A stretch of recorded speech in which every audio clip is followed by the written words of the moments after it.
Okay, तो आज है हमारा क्लास 10 के करंट इलेक्ट्रिसिटी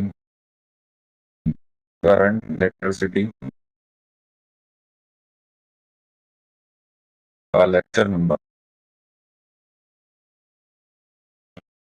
पहले एक बार हम कल का टॉपिक्स क्लियर करने का हमने क्या पढ़ा था, हमने कल चार्ज के बारे में पढ़ा था। चार्ज के बारे में पढ़ा था, इसका सिंबल पढ़ा था, क्या होता है, ये होता है ऐसा इनटू दी गुलाम होती है। इसका इसका क्या बोला था हमने, फॉर्मूला पढ़ा था, Q is equals to N E quantization of charge. ठीक है, इसके बाद हमने सेकंड क्या पढ़ा था, हमने इलेक्ट्रिक करंट के बारे में पढ़ा था। इलेक्ट्रिक करंट के बारे में पढ़ा था कल हमने, इलेक्ट्रिक करंट के बारे में करंट के बारे में पढ़ा था कल। इलेक्ट्रिक करंट, इसका क्या पढ़ा था, एस आई यूनिट क्या होता है, एम्पियर। इसको रिप्रेजेंट कर कैसे करते हैं, आई से कैपिटल स्मॉल कैसे कर सकते हो, कैपिटल ये स्मॉल कैसे कर सकते हो। इसका हमने एक फॉर्मूला क्या पढ़ा था, I is equals to rate of flow of charge per unit time. Electric current अगर डायरेक्शन की बात करें तो opposite to the flow of electrons, opposite to electrons. और क्या बोल सकते हैं, पॉजिटिव टर्मिनल से बैटरी का, अगर मैं यहाँ पे बैटरी निकाल पाया था, हमने एक सेल होता है, पिछले लेक्चर में बताया हम, ये पॉजिटिव टर्मिनल होता है और ये नेगेटिव। बैटरी बैटरी ठंडी होती है, पॉजिटिव टर्मिनल होती है, और छोटी वाली नेगेटिव टर्मिनल होती है। तो हमेशा करंट क्या होता है, पॉजिटिव से बाहर निकलता है और नेगेटिव की तरफ आता है। तो ये सर्किट यहाँ से कैलकुलेट कर रहा है इससे, ये करंट की डायरेक्शन। अगर ये करंट की डायरेक्शन है तो इलेक्ट्रॉन डायरेक्शन क्या होगी, इस उल्टी यानी ऐसे जाएगा, जब यानी इधर से बाहर निकलेगा ये इलेक्ट्रॉन की डायरेक्शन होगी। तो ये क्या है, करंट की डायरेक्शन। ठीक है, ये हमने कल बात करी थी, आज हम बात करते हैं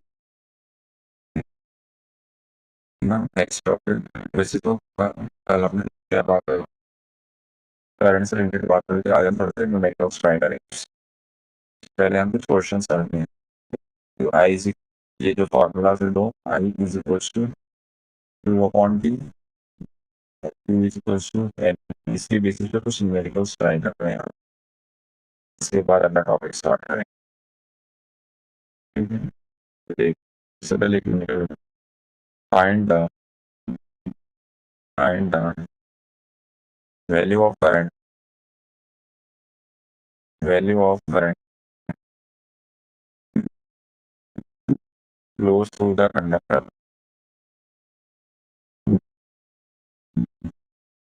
flows through conductor when two micro coulomb. ये माइक्रो वगैरह में बता चुका हूँ कब, पिछले सेशन में, फिर भी हम एक बार वापस देखेंगे। when through the conductor when 2 microcoulomb charge flows in 10 millisecond है, ये मिलीसेकंड। ये क्वेश्चन है, आप इसके डील करते हैं, इससे सॉल्व करते हैं, इससे सॉल्व करेंगे। सबसे पहले न्यूमेरिकल जब भी आए ना सामने, तो ये देखना है गिवन क्या है और हमसे पूछा क्या है। तो गिवन, ठीक है, तो गिवन क्या रहेगा, पहले हम पहले रखा है वही, एक कंडक्टर से 2 माइक्रो कूलम का चार्ज फ्लो कर रहा है, यानी क्यू की वैल्यू गिवन है आपको। क्यू की वैल्यू कितनी है, 2 माइक्रो कूलम। माइक्रो का मतलब होता है 10⁻⁻6। टू के आगे क्या लगा दो, मल्टीप्लाई कर दो, 10⁻⁻6। वैसे ही से अगर मैं यहाँ पर करंट की बात करूँ, सुन, और क्या दे रखा है मेरे को, टाइम दे रखा है, टी दे रखा है मुझे, टाइम से 10 मिली सेकेंड्स। मिली का मतलब होता है 10⁻⁻9। तो 10 के आगे क्या लगा रहे तुम, 10⁻⁻, एक बार क्या हो जाएगा, सेकेंड्स हो जाएगा। और अब ये मेरे पास गिवन है, दोस्तों ये गिवन है, एक चार्ज गिवन है, फिर टाइम गिवन और मुझसे क्या पूछा है, मुझसे क्या पूछा है, वैल्यू करंट आई पूछा हुआ है। तो आई क्यू और टी में एक ही रिलेशन पता है मुझे, ये रहा, I is equals to q upon t. देखो मुझे एक ही रिलेशन पता है इससे, ये वाला, I is equals to q upon t. ठीक है, देखो इसे सॉल्व करते हैं। तो I is equals to q upon t. Q कितना है, सब कुछ स्टैंडर्ड यूनिट से रखते हैं, पहले की बात कर लेते हैं। Two 2 × 10⁻⁻⁶ 2 × 10⁻⁻⁶ divide by time. Time कितना लोगे था, 10 × 10⁻⁻⁻⁰ 10 × 10⁻⁻⁰। अब यहाँ देखिए इसको कट करो, यहाँ पे ये 10 हो जाएगा 1/5, 10⁻⁻³ ऊपर जाएगा, क्या हो जाएगा 10⁻⁻�6 मल्टीप्लाई 10⁻+3 हो जाएगा। ये -6+3 सॉल्व करेंगे तो क्या होगा, आंसर आएगा यहाँ पर 1/5 मल्टीप्लाई 1/5 मल्टीप्लाई 10⁻⁻3। 1/5 का क्या होता है, ये क्या होता है 0.2, तो आगे रहेगा 0.2 मल्टीप्लाई 10⁻⁻3। अब अगर यहाँ से पॉइंट लगाऊंगा, पॉइंट हटाऊंगा तो नीचे 10 आएगा, और नीचे 10 आने का मतलब ऊपर 9 से चल जाएगा। इसको मैं क्या लिख सकता हूँ, इसको लिखता हूँ मैं 2 मल्टीप्लाई 10⁻⁻⁴ ऊपर आ जाएगा एम्पियर। तो ये अपना क्या क्या आंसर आ जाता है। ठीक, ये सिंपल ही क्वेश्चन है, नो रेगुलर फ्रीक्वेंटली और इजी क्वेश्चन है, बिकॉज़ इजी क्वेश्चन है, फॉर्मूला यूज। एक और देख सकते हैं, एक और क्वेश्चन देख, find value of current flow, value of current flow through the conductor.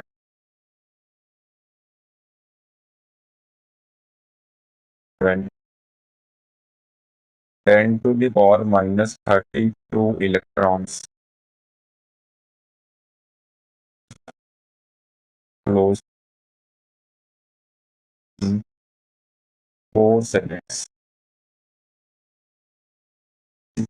यहाँ थोड़ा सा अलग है, हम वापस वही करते हैं। सबसे पहले मुझे क्या करना है, वैल्यू करंट निकालना है, यानी आई निकालना है, आई निकालना है। आई क्या करना है, आई निकालना है। फिर मुझे क्या दे रखा है, मुझे अब यहाँ ध्यान से देखो, मुझे क्या दे रखा है, 10⁻⁻²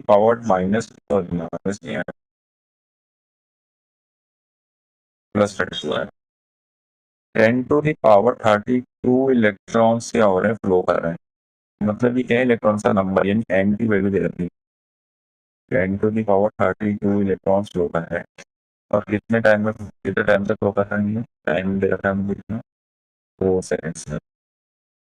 अब मुझे आई निकालना है, तो आई और आई का तो मुझे अभी तक यही फॉर्मूला याद है, आई इज इक्वल्स टू 2/T। अब क्यू कैसे आएगा, तो टी तो है मेरे पास, लेकिन क्यू कैसे आएगा, क्यू कहाँ से आएगा, क्यू यहाँ से आएगा, यहाँ पे। इसके लिए हम कौन सा फॉर्मूला इस्तेमाल करेंगे, Q is equals to N इस्तेमाल करेंगे। कौन सा फॉर्मूला इस्तेमाल करेंगे, Q is equals to Q one. ये वाला इस्तेमाल करेंगे, पोटेंशियल चार्ज तो था ना, ये वाला इस्तेमाल करेंगे। ठीक है ना, सबसे पहले क्यू निकालते हैं, तो Q is equals to N. N कितना है, एन कितना था, एन कितना था 10⁻30, एन 10⁻30। ई की वैल्यू क्या होती है, मैंने बोला था रन करनी है हमको 1.6 टू 10⁻⁻⁹। इसको सॉल्व करो, 1.6 को ऐसे रख दो, और जब इसको और इसको आपस में सॉल्व करोगे तो क्या आएगा यहाँ पर, ये 10⁻12 30, 10⁻13। ये क्या है तुम्हारा चार्ट, यहाँ पे आया, ठीक है। अब बस कुछ नहीं, क्यू आ गया, ये आ गया क्यू, ये दे ही रखा है मेरे को पहले से, तो फॉर्मूला पेपर, तो I is equals to q upon, q कितना आ गया अपने पास 1.632 10 टू द पावर 13, और टी कितना है मेरे पास, टी कितना था, टी था 4 सेकंड, टी की वैल्यू कितना था अपॉन 4, ये 4 से ये कटेगा कितना आएगा 0.4, पॉइंट से ना भी नहीं लगेगा, तो 0.4 multiply 10 to the power 13, point तक करेंगे नीचे 10 आएगा, ये एक 10 से एक गया, यहाँ पर क्या आएगा 4 into 10 to the power 12 ampere, ये करंट है, ठीक है। तो अभी कभी नंबर ऑफ इलेक्ट्रॉन दिया हो तो ये से फॉलो करना है हमको, पहले हमको चार्ज तक पहुंचना है, एन ई लगा था, फिर वहां से हमको डायरेक्ट ये फॉर्मूला लगाना है, आंसर आता है, ठीक है। ये कुछ क्वेश्चन हो गए हमारे कल के, कल के फॉर्मूला। आज हम नया टॉपिक स्टार्ट करेंगे, आज हमारा नया टॉपिक है क्या, electric potential difference, electric potential difference, ये क्या होता है देख, मान लो मेरे पास कोई पॉइंट है, एक मेरे पास ए पॉइंट है, मैंने मान लिया यहाँ, और एक दूसरा पॉइंट है मेरे पास, या बी पॉइंट, मुझे इस जगह से एक चार्ज को ले जाना है, जगह से बनाने को एक चार्ज को ले जाना है बी पॉइंट तक, ए पॉइंट से बी पॉइंट तक मुझे क्या ले जाना है, एक चार्ज ले जाना है। अभी चार्ज कैसा होना चाहिए, यूनिट पॉजिटिव चार्ज होना चाहिए, पॉजिटिव चार्ज होना चाहिए, यूनिट पॉजिटिव का मतलब, यूनिट का मतलब होता है 1, पॉजिटिव का मतलब प्लस, n प्लस 1 का चार्ज होना चाहिए, +1 कूलम का चार्ज होना चाहिए। जब मैं एक पॉइंट से दूसरे पॉइंट पर ले जाता हूँ तो मुझे कुछ वर्क करना पड़ेगा उस चार्ज के ऊपर, ठीक है। इस चार्ज के ऊपर क्या करना पड़ेगा, मुझे वर्क करना पड़ेगा, वही जो वर्क होगा इन दोनों के बीच का पोटेंशियल डिफरेंस बताएगा, ठीक है। अगर मुझे बोला गया कि मुझे ए और बी के पॉइंट का पोटेंशियल डिफरेंस बताओ, तो मैं क्या बोलूँगा कि मैं एक चार्ज लूंगा एक से और बी तक लेके जाऊंगा, इतना मुझे वर्क करना पड़ेगा, वही मेरे लिए क्या हो जाएगा, इन दोनों के बीच का पोटेंशियल डिफरेंस हो जाएगा। तो इसकी अगर मैं डेफिनेशन लिखूँ तो क्या बोल सकते हैं, इट इज डिफाइंड एज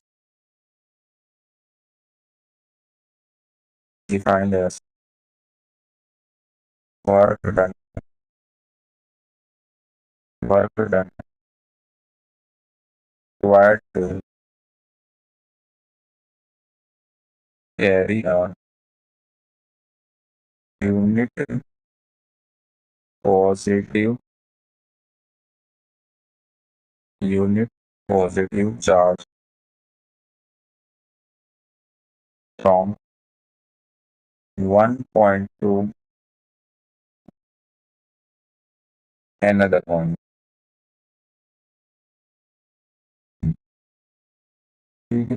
इसको हम क्या बोल सकते हैं, ये कैसे डिफाइन कर सकते हैं, इलेक्ट्रिक पोटेंशियल डिफरेंस को work done required to carry a unit positive charge from one point to another point, from one point to another point, इन दोनों के बीच में जो हमको वर्क करना पड़ेगा चार्ज को मूव करने के लिए, वही हमारे लिए क्या हो जाएगा, पोटेंशियल डिफरेंस हो जाएगा। अब इसका सिंबल क्या होता है, पोटेंशियल डिफरेंस का जो सिंबल होता है वो क्या होता है, पोटेंशियल डिफरेंस का जो सिंबल होता है वो होता है delta V, change in potential बोलते हैं इसको। इसकी वैल्यू क्या हो जाएगी, देखो V पहले क्या है, चेंजिंग का मतलब V फाइनल, यानी फाइनली जहाँ चार्ज लेके जा रहे हो, माइनस V इनिशियल, यानी जहाँ से स्टार्ट कर रहा है उसको कहना है।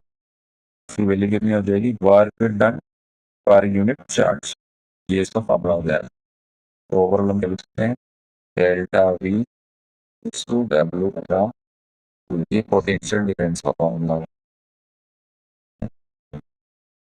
डेल्टा V को कैसे लिख सकते हो, V final minus V initial, ठीक है, ये लिख दिया यहाँ पे, तो देख सकते हो। अब देखो एक, अब ये तो मैंने क्या निकाला, तो ये ए और ये बी के पॉइंट का पोटेंशियल डिफरेंस, मतलब इन दोनों के बीच में डिफरेंस कितना है पोटेंशियल का। लेकिन अगर मुझसे बोले कि मुझे ए पॉइंट का फिक्स पोटेंशियल कितना है वो बताओ, मुझे डिफरेंस नहीं जानना, मुझे किसी एक पॉइंट का पोटेंशियल जानना है, तो कैसे निकालूंगा? दरअसल ये इम्पॉसिबल है, मैं किसी एक पॉइंट का पोटेंशियल नहीं निकाल सकता हूँ। तो इसके लिए हम क्या करेंगे, अगर मुझे क्या निकालना है, इलेक्ट्रिक पोटेंशियल निकालना है, electric potential of a point. अगर मुझे किसी पॉइंट का इलेक्ट्रिक पोटेंशियल निकालना है, कैसे निकालना है याद से लोग। अब मेरे को क्या करना पड़ेगा, एक चार्ज को मुझे क्या करना पड़ेगा, इन्फिनिटी से लाना पड़ेगा, कहाँ से, किसी इन्फिनिटी पॉइंट से लाना पड़ेगा, कहाँ तक, उस पॉइंट तक लाना पड़ेगा, मान लो पॉइंट बी वो जहाँ का मुझे पोटेंशियल निकालना है। ठीक है, इसी चार्ज को क्या करना पड़ेगा, एक यूनिट पॉजिटिव चार्ज को मुझे कहाँ से लाना पड़ेगा, इन्फिनिटी से लाना पड़ेगा, कहाँ तक, पॉइंट, उस पॉइंट तक जिसका पोटेंशियल मुझे पता करना है। और इस दौरान जो वर्क करा होगा मैंने, वही इस पॉइंट के पोटेंशियल को बताएगा। क्यों ऐसा, क्योंकि इन्फिनिटी का जो पोटेंशियल होता है उसको हम जीरो मान के चलते हैं। क्या करते हैं, हम एज्यूम करके रखते हैं, एज्यूम किया हुआ है हमने, किया हुआ हमने ये एज्यूम किया हुआ है, जो है हमने एज्यूम किया हुआ है, इन्फिनिटी का पोटेंशियल जो होगा वो क्या होगा, जीरो होगा। ठीक है, तो हमने इन्फिनिटी का जीरो है, इसे बगल में यहाँ बोल देता हूँ। फाइनली कहाँ पर पहुंचा, पी पॉइंट पर पहुंचा माइनस, इनिशियली कहाँ पर था, इन्फिनिटी पे था। वर्क, इसके बाद होगा work done per unit charge, यहाँ से क्या लेके आऊँ, वहाँ देखो चार्ज पे लेके आऊँ। ठीक है, तो इन्फिनिटी का तो क्या हो जाएगा, जीरो हो जाएगा, तो मैंने बोला जीरो मान के चलते हैं। तो VP minus zero equals to W upon two, तो आ गया ना मेरा वीपी दे पॉइंट का पोटेंशियल डब्ल्यू अपॉन। ठीक है, इसलिए बोलते हैं कि जब भी मुझे एक फिक्स पॉइंट का पोटेंशियल निकालना, तो मैं क्या करूँगा, चार्ज को इन्फिनिटी से लेके आऊँ, से इनफाइनाइट फॉर्म से लेके आऊँ। ठीक है, तो अगर मैं इलेक्ट्रिक पोटेंशियल डिफाइन कर सकते हैं, electric potential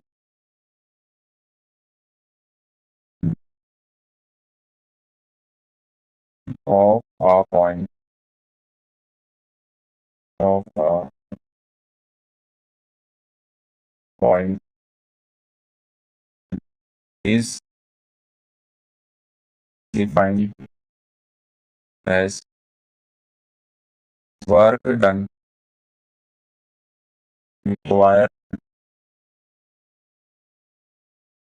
work done required to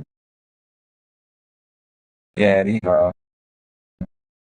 unit positive charge, unit positive charge from infinity to that point। ठीक है, वही बात लिखी हमने, इंफिनिटी से उस पॉइंट पर लाने में जो मुझे वर्क करना पड़ेगा, वही क्या होगा, उस पॉइंट का पोटेंशियल होगा। ठीक है, ये तुम यहाँ से कुछ क्वेश्चन कर सकते हैं एक बार से। चल कर थोड़ा बहुत एक बार पहले अपन थोड़ा फैक्टर स्टार्ट कर लेते हैं। जैसे इसका सिंबल तो हमने बात ही कर ली भाई, पोटेंशियल का सिंबल क्या होता है, वी होता है, और पोटेंशियल डिफरेंस को हम डेल्टा भी बोल सकते हैं, एक ही बात है। फॉर्मूला क्या होता है, डब्ल्यू अपॉन क्यू। ठीक है, उसके बाद अगर मैं इसकी यूनिट की बात करूँ, तो जो इसकी यूनिट होती है वो क्या होता है, वी का सिंबल, इसकी यूनिट होती है वोल्ट। एस आई यूनिट क्या होती है, ये क्या होती है, एस आई पोटेंशियल डिफरेंस की वोल्ट, वी से रिप्रेजेंट करते हैं इसको। इसके बाद हमको याद करना है, चलो क्वेश्चन करने लगे, एक चीज बताऊँ,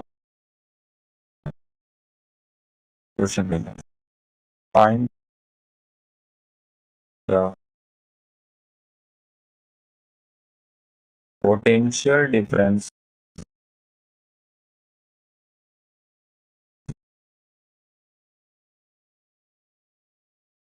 between point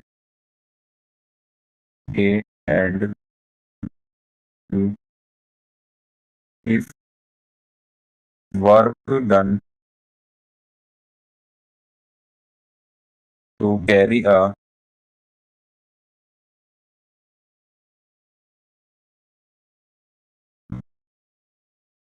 6 coulomb of charge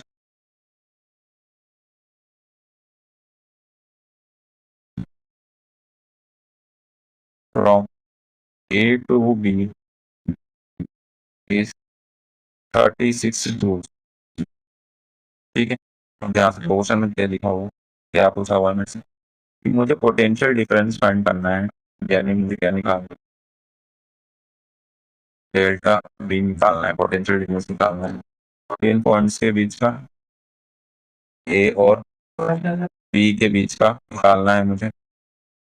ठीक है, तो डेल्टा बी मतलब क्या हो जाएगा, बी कहाँ पर पहुंचा है देखो, ए टू बी यानी फाइनल, बी पर पहुंचा है तो B B final minus B initial यानी B A is equals to W कितना है, यहाँ पर डब्ल्यू कितना है, डब्ल्यू कितना है वर्क डन देखो, हाँ ये वर्क में गिरा है 36 जूल्स। ठीक है, तो 36 डब्ल्यू अपॉन क्यू। ठीक है, फॉर्मूला यानी फॉर्मूला देखो ऊपर में यहाँ पर डेल्टा वी का फॉर्मूला क्या होगा, डब्ल्यू अपॉन क्यू से ऊपर लिखा हुआ है। ठीक है, तो 36 और नीचे क्या आएगा, क्यू, क्यू चार्ज कितना है यहाँ पर 6 कूलम, तो ओवरऑल क्या आंसर आएगा अपना 6 वोल्ट्स आंसर आएगा, मतलब इन दोनों के बीच का पोटेंशियल क्या हो 6 वोल्ट्स होगा। अगर मान लीजिए इसी क्वेश्चन में in above question find potential at P if potential at A is 3 volts।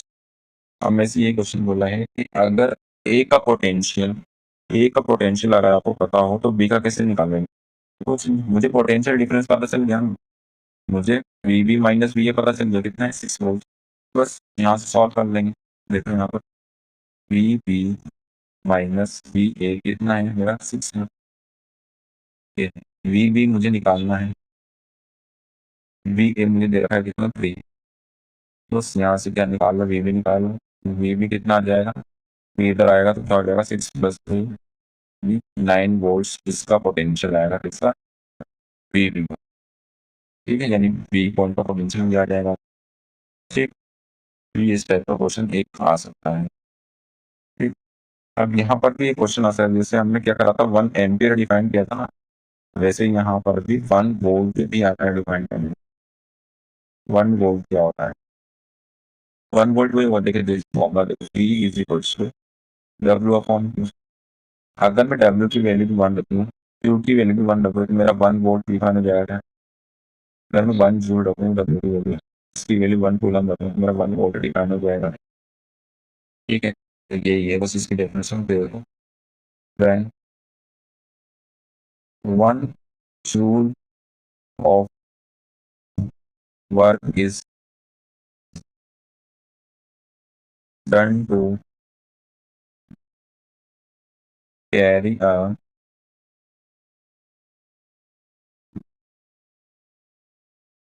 1 coulomb charge from infinity। ठीक है, अब यहाँ पर पोटेंशियल डिफाइन करें इसलिए इंफिनिटी से, अगर पोटेंशियल डिफरेंस हो तो 2 पॉइंट्स के बीच की बात करते हैं। ठीक है, from infinity to a point, then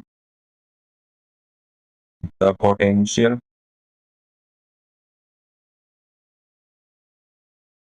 said to be 1 volt of that point।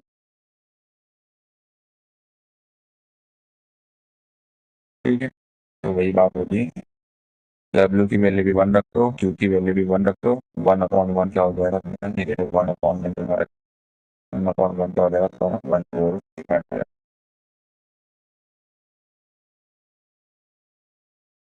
ठीक है, ठीक, चलिए आगे बढ़ते हैं। अब आज का लास्ट टॉपिक होगा ये, क्या है ना, Ohm's law, most important topic है, साइंटिस्ट का लॉ। ठीक है, ओम्स लॉ मोस्ट इम्पोर्टेंट है। ठीक है, ओम्स लॉ क्या होता है देखो, ओम्स लॉ क्या बोलता है कि जैसे अगर तुम्हें तुम्हारे सर्किट में करंट को बढ़ाना है, इनका करना चाहिए, पोटेंशियल डिफरेंस को इंक्रीज करना चाहिए। ठीक है, तो ओम्स लॉ क्या बोलता है कि the value of current flows through a flows through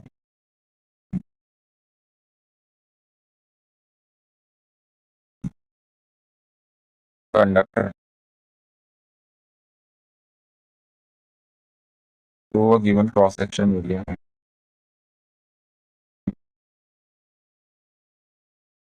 Given cross section area is directly directly proportional to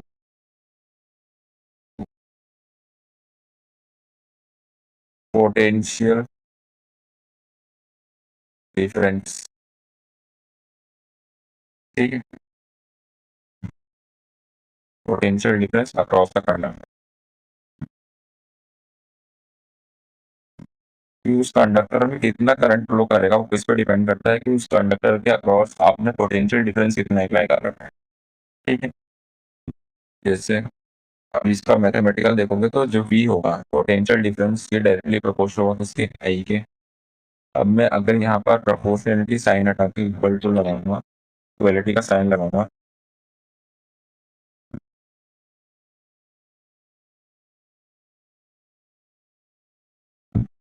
equality का साइन लगाऊंगा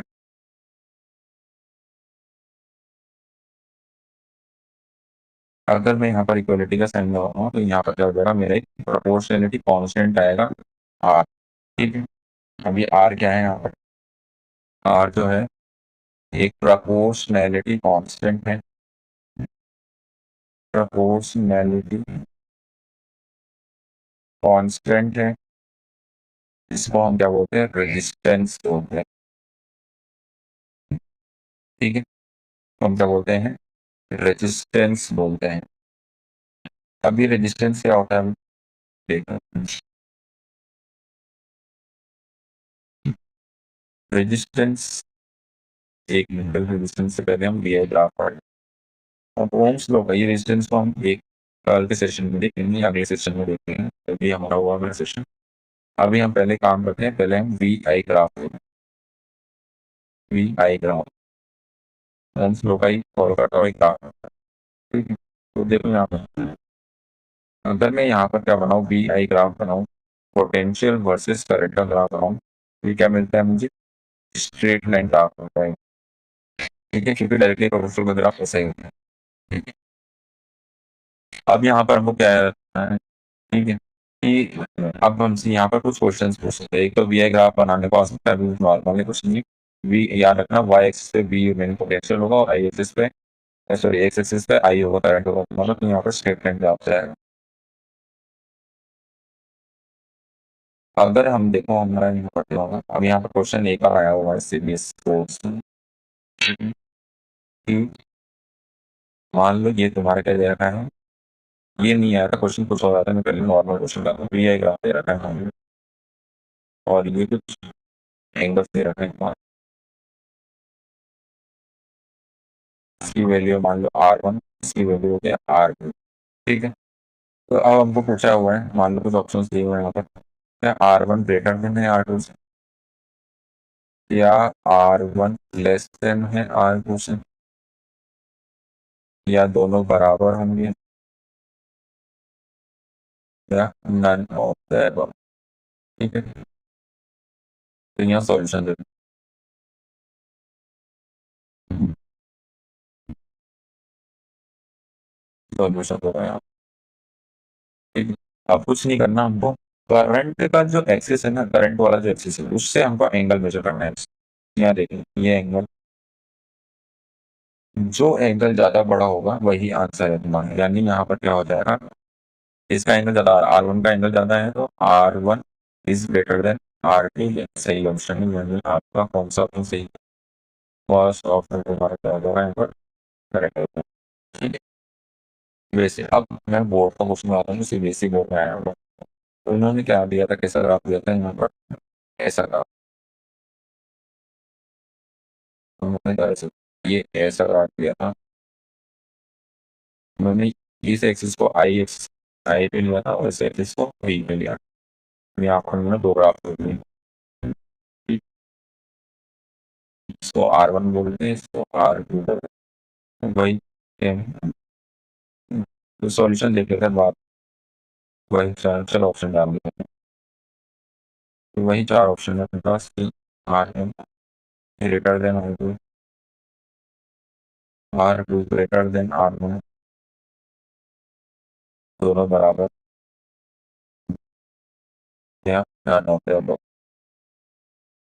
तो सॉल्यूशन दो,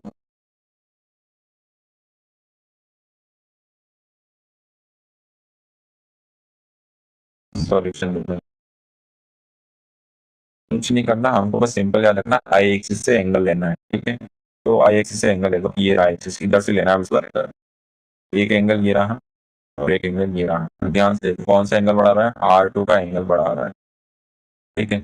जो एंगल ज्यादा वही आंसर होगा, तो R2 तुम्हारा ज्यादा हो जाएगा R1 से। दरअसल यहाँ पर स्लोप वगैरह देखा जाता है, लेकिन वहाँ पर शॉर्ट ट्रेस करंट दिखाना होगा। R2 क्या हो जाएगा, R1 स्ट्रेट हो जाएगा। ध्यान रखना हमेशा एंगल आपको आई एक्सिस से ही लेना है। आई जो आई जिस एक्सिस पे वाई पे है तो वाई से लेना है, एक्सिस पे आई से लेना है एंगल, ठीक है। तो ये आज का सेशन हमारा यहीं कंप्लीट होता है, ठीक। कुछ डाउट्स वगैरह हैं बिल्कुल आप कमेंट सेक्शन में मेंशन कर सकते हैं। अगला सेशन हम बहुत जल्दी